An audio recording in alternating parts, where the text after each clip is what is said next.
Angliya Tashqi ishlar ministri Dominic Raab Xitoyning Uyg'urlarga qarshi qo'rqinchli kishilik huquq tajovuzchilarini tanqid qildi va agar Angliya shirkatlarining majburiy emgakka chetilib qolsa, jarimani to'laydiganligini ogohlantirdi.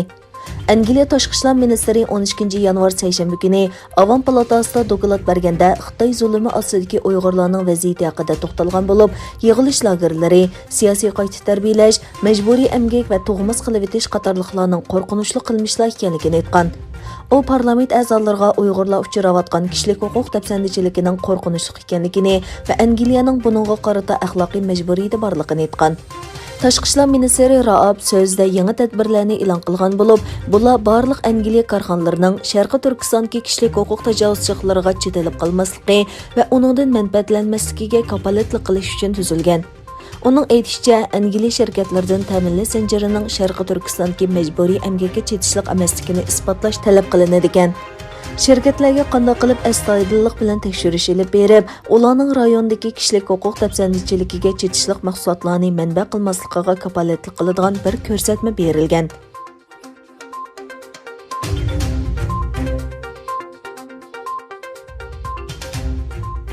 Amerika Tashqi ishlar ministri Pompeo Amerika ovozi radiosining bosh organini ziyorat qilganda Xitoy tarafidan ziyonkashlikka uchirgan Uyg'urlarning ahvolini yana bir qatim o'tirg'a qo'ydi. Amerika Tashqi ishlar ministri Pompeo Amerika ovozining markazini ziyorat qilib, fikr erkinligining muhimligini ta'kidladi. Amerika ovozi radiosining direktori Reylining savoliga javob bergan Pompeo o'zining yangi hukumatdan qanday xalqaro masalalarni kutadiganligi to'g'risidagi savoliga demokratlarga Sharqi Turkistondagi Uyg'urlarning vaziyati haqida so'zlaganligini hamda yangi hukumatning bu masalaga tutgan pozitsiyasining o'xshash bo'lishini umid qiladiganligini aytdi.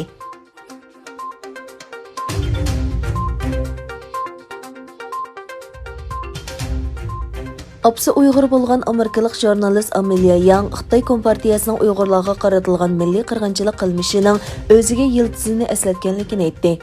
Amerikalik jurnalist Amelia Young 10 yanvar New York vaqt kesida Xitoyning Uyg'ur qirg'inchiligi mening yiltizimni eslatdi mavzuliq maqola e'lon qildi. Yang maqolasida Xitoyning rayimsiz va vahshiy irqiy qirg'inchilik qilmishini rayimsiz reallik deb tasvirlab, bu reallikning uningga o'zining Uyg'urlik yiltizini eslatadiganligini bayon qildi. Jurnalist Yang maqolasida mundaq yozgan: "Garchi mo'min musulmon Uyg'ur bo'lsa-mu, oilamdagilar o'zini Xitoy deb tanidi. Oilam amaliyotda necha 10 yillik milliy assimilyatsiya va irqiy qirg'inchilikning tipik mahsuloti. JKP hukumatining assimilyatsiya qilish va irqiy qirg'inchilik qilish qilmishlarining maqsadi bir davlatda birli millat bo'lish plani edi. Oilamdagilar O'rta Osiyo va turk irqlari bilan bo'lgan aloqasini yoshirishi va JKP hukumatining bu milliy dushmanlik va o'chmanlik siyosiy sababidan o'zlarining Xitoy ekanligini e'lon qilishi kerak edi."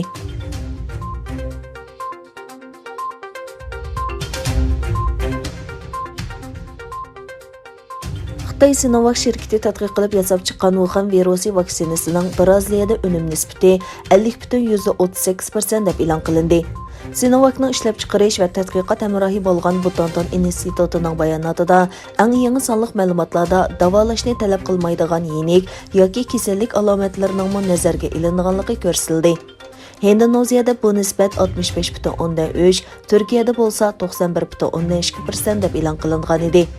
Institut oldin qatda e'lon qilgan bayonotida vaksinaning unumining 78% ekanligini doklad qilib, bu nisbatni kliniklik unum deb tasvirlagan edi. Avomning oshkorlagan bisimi sababidan institut tunugun e'lon qilgan raqamlarda umumiy unum degan so'zni qo'llandi. Butantan instituti Sinovac bilan imzolangan to'xtamning maxfiyatli kelishimi sababidan sinov natijasining e'lon qilinishini 3 qatim kechiktirdi.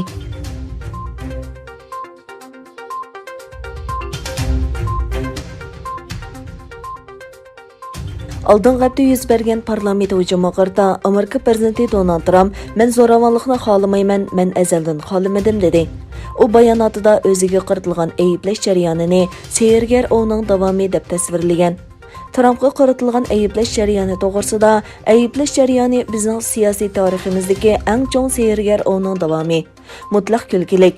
Bu ayblash qattiq g'azabni keltirib chiqardi dedi.